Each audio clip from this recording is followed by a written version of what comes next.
oikophobia, the hatred or dislike of one's own cultural home.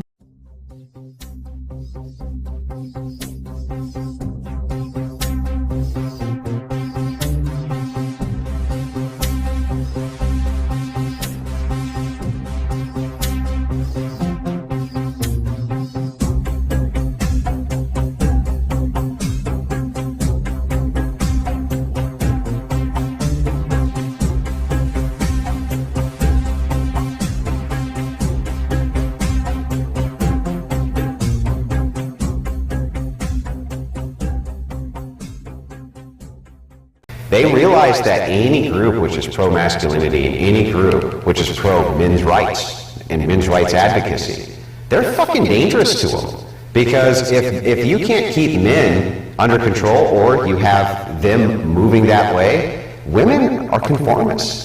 I think that it's women in right-wing politics that cause 99% of the problem inside of right-wing politics. That's a good point. I think it's women. If you look at the sexcapades from these bitches, if you look at the crazy shit that these women are up to in the background behind right-wing politics, and they're in charge of these different media companies, they're a fucking problem. And they're the ones who are way more likely to do the blacklisting. They're the ones who are more likely to create this type of infighting. Anytime there's something going on in the backdrop, seems like there's a fucking woman back there. Yeah. Now you gotta get women, prominent women, out of right-wing politics. It's really fucking bad for us. And a lot of them are too. Oh, they totally. complain about Me Too, and then they're flirting. When you look at all of the big right-wing sex scandals, which have happened, which are non-scandals, look at what happened to Elijah Schaffer, he was Me Too. You look at all these different people, they're always Me Too. He was Me Too'd by who? Sydney Watson, right-wing creator, right? And another chick. And another chick. I'm so glad, but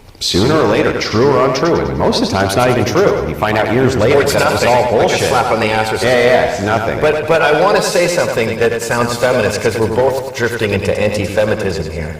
And I am an anti-femite. In women's defense, this is not women in general. No, I'm saying you took her out of her natural habitat, and then you put her into this. Like, women are wonderful in their environment. And there's the Savannah Hernandez's, there are exceptions, but 95% of women are not happy in the workforce. Hello, it's September 2025. Now, this video might be sensitive, controversial to some, but it's a topic that everyone's talking about under their breath on all sides. And what we see happening in the world today overall is impacting everyone, not just your country, whatever country that may be, but the whole world experiencing the same thing. So don't blame totally the perceived elected leaders of your country, your state, your province, your city, because there's something bigger at play here. And this has been going on for a very, very, very long time. And we really see, for example, this taking hold after World War II, when, for example, the countries that were really impacted by the war had to rebuild. And a lot of good, strong men and people, women as well, lost their lives, reducing the population, making it much more difficult to rebuild. And then we start to, how should I say, inject false narratives on all sides about other demographics as well as their own. And this is on all sides, from all perspectives. And what we see is for example, a false history and ideologies that are very libertarian, which have never worked in history. But there's always a group of liberal types, democratic types, who think that they can actually succeed with these ideologies. And what we're seeing is how wrong they are. Now, what I'm going to be addressing here, well, before I get into that, I just want to make something very, very clear. What I'm about to talk about does not state or imply everyone across the board. And whatever the percentage may be, for example, most to many to some, really doesn't matter. But there's a common theme, and that's what I want to address, is this common theme on false history. Now, there's false histories within each, we'll call it demographic. For example, elevating themselves and talking about things that may have some truth to it, but are extremely over-exaggerated. And you can kind of get that. On the flip side, the very same, and this applies to any side, are told a false history, a false narrative about the other demographics. And again, things from untruths to exaggerations are told. And this is key, because we have, since World War II, demographics needing to rebuild and increase their population quickly. And then a few decades later, liberal ideologies kick in, which are very counterproductive. So we have the vilification being taught of other demographics, and this is where the disrespect comes in. Let's take, for example, and I'm just using this as an example, you look at the Western civilization. Now, we are in the late stage of the last stage of civilization, the age of decadence, again, and we repeat history because history is forgotten, either by chance or design. And what always follows is our demise. And you can see the same cycles throughout history. And there's also the 100-year patterns within, which I've highlighted, that help, as a descriptive, predict what comes next. And that is key for survival. Now, no one is going to stop what's in play. Again, we have those, for example, with generational commitment in the monopoly and violence, who control literally everything. So there's no one perceived potential leader or one perceived leader or political party or anything anywhere in the world that's going to change anything, because everything is in motion. And this game is coming to an end. Now, there might be some smaller political parties and individuals who have good intentions and are honestly trying to, or wanting to, make some sort of change. Now, whether they realize it or not, there's going to come a point where they're going to have to play along.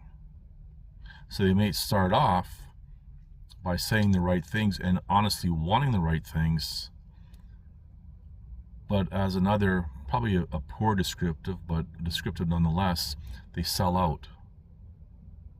And this is key for being able to sell to the populations anywhere in the world that, yes, they are the saviors, because they actually believe what they're doing.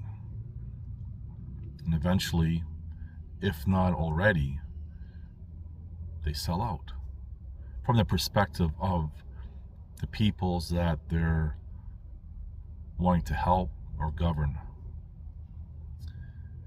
So we see this disrespect from demographics coming into the Western culture because they've been told, for example, the demographics of the Western culture, the Western nations, had done so much harm to them.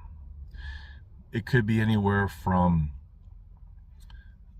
so-called slavery to just simply going into their land and taking whatever they want and all these nonsensical atrocities. Now, I'm not saying these things don't happen, but usually you have to look within the demographic to see what they do to themselves.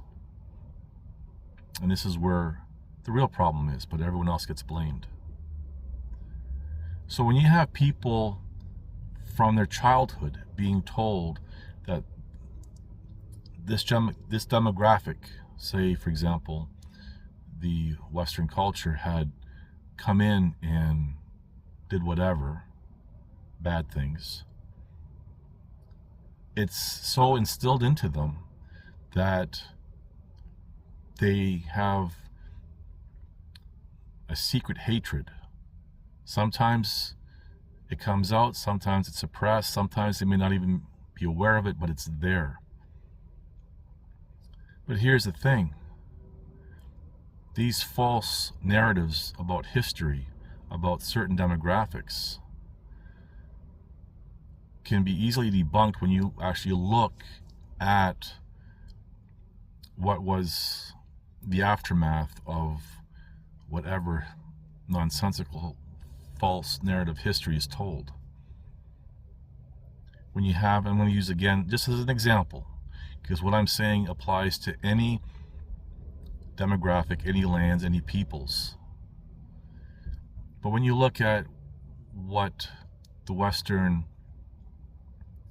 civilization did throughout history when they did go to other lands, is that they gave, for example, infrastructure, the latest technology at that time, to different peoples, and even gave them things regarding legal structures and everything else.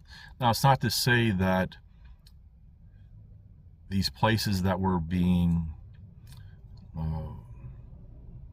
helped by other demographics, these civilizations didn't have a culture, their own civilization, but what was given to them enhanced that, improved that. And some of these lands not only accepted it all, but in certain areas that were given to them, they exceeded the potential that even, for example, the Western had given. And that is completely set aside. But this is the problem that we're seeing today with the disrespect of, using again the Western civilization, because there's that buried hatred. And from that we see entitlement. They're entitled because they think, they believe, based on false narratives, that things were taken from them generations ago, so now they're entitled to take.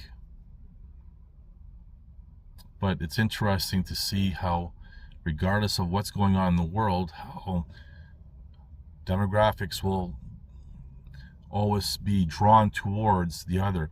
And I've highlighted in a video, for example, in an overlay, and I briefly touched up on it, how there was an experiment where there was a human baby and a baby monkey being raised, and the experiment was to elevate the monkey to that of the human baby. But what happened was, in reverse, the human baby ended up becoming more like the human monkey. And I'm not trying to compare demographics to monkeys or elevating another to babies, but I'm just trying to highlight something.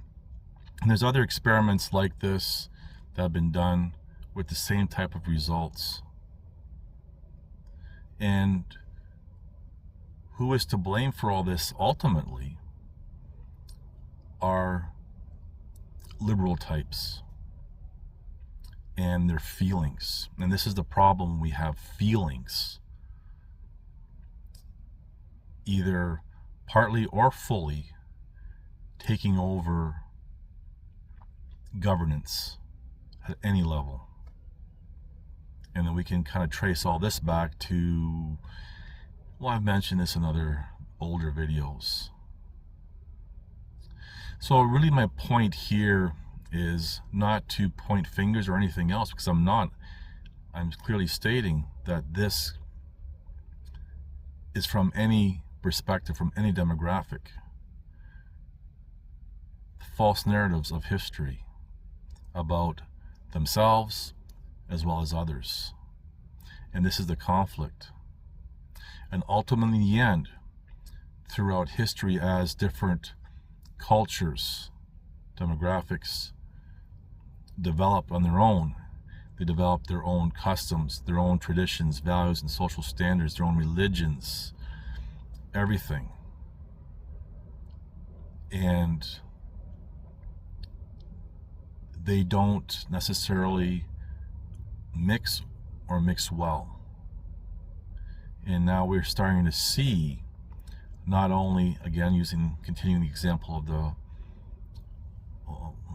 Western civilization, we're starting to see a lot of frustration within. And then people pointing the finger at the individuals who are allowed to come in, rather than saying, wait a second, how did you get here? And now we see the liberal ideologies of perceived elected leaders allowing it, but they're only following a script that has been given to them by those with generational commitment in the monopoly on violence. And in the end, for example, there might be one group in the demographic that will be unaffected, well preserved through initially violence and force, and their expansion of territory and influence, that want to be the beacon of light to the whole world. And once you start understanding the game that's being played, you'll have a better understanding on what's going to happen next and how to survive it all. And that's all we can do, is survive. We survive injustice, we survive tyranny, and we carry on to tell our stories, the truth, if we don't make the same mistakes historically with false narratives, to future generations, so they don't make the same mistakes. Anyway, thank you for watching. Please like, subscribe, comment, and share. It's called occult feminism. She traces the roots of feminism. And, I mean, communism was riddled with women's liberation, women's ideology. I mean, Russia, right? Abortion was so prevalent there that they finally had to stop it because they realized they were going to run out of fucking people. Yeah. Right? That was all women's lib. They used it as birth control. Yeah, well, that was all part of women's liberation theology. Right. Right? And women's liberation Protestant theology here inside the United States, the women's devotional Bible, all this kind of stuff, get rid of the patriarchy, hierarchy's bad, all of this, all of that in its feminist core roots come out of these crazy lunatic Protestant sects in the 1800s, pushing this madness. Really? Yeah, oh yeah. I always thought women, this was chosen for them. Like when you see the suffragettes, you're just like, your heart's not in that. So there's a dude behind you saying you should fight for the right to vote. A dude wrote this script. A dude is directing this movie. A dude hired her to say his lines. And that's what feminism and a lot of women's rights are. I can see some... Well, I have all the old newspaper clippings from the anti-suffragettes. People don't realize the anti suffragettes. I just learned about these. That was a much larger movement than the suffragettes were, and they had way better arguments. Then they would argue with each other. Don't let us vote. Yeah, well, they had great arguments for why. The anti-suffragettes were like, listen, politics is a man's domain. We don't want to get drafted and have to go in the military, which they still don't, by the way, even though it's supposed to be equality, right? We don't want to get drafted. No way. We don't want to ever pay property taxes. We can own property right now if we get married and have it in our name, and our husband can't take it. But if he dies, we get half. We can't incur any debt.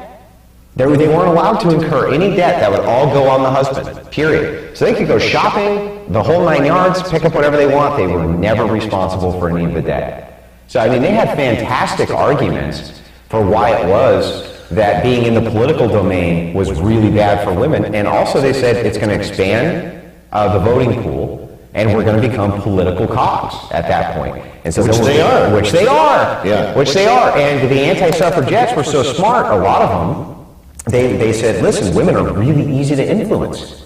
We're really easy to influence. They're genetically agreeable. Yeah. And so what happens is, and now we see this, right, propaganda, always towards women, which is why, you know, they're the biggest debt holders when it comes to credit cards, things like this. They're so easy to influence with propaganda. Look at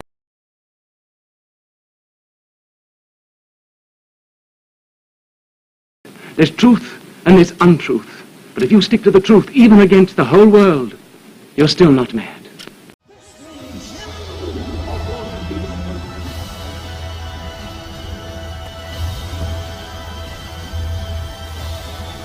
Listen to this and write it down if you can't remember it.